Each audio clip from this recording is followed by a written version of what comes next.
Around 7 years ago, I was really close friends with this girl named Caitlyn, and we went to the same public school. I also had a lot of other friends. And back in grade 5, we didn't really care about, race. We were friends with everyone with different cultures and whatever. And later, things started to change.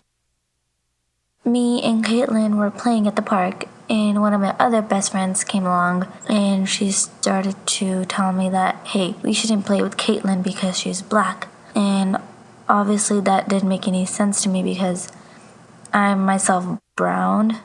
But back then, I, went with the crowd. So I went up to Caitlyn and I said, Caitlyn, I don't want to be your friend because you're black. And I left.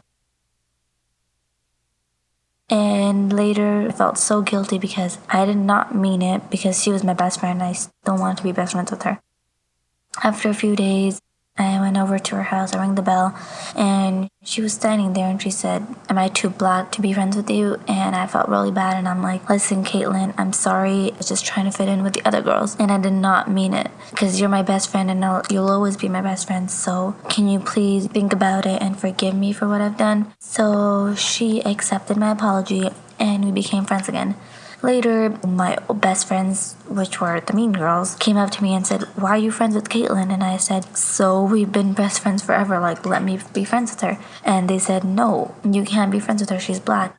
And I said, you know what, I don't care. I can be friends with whoever I want to be. And that's when, they were bullying me as well, bullying me and Caitlyn. But I was like, I don't care, as long as I have a good friend. That's all that matters.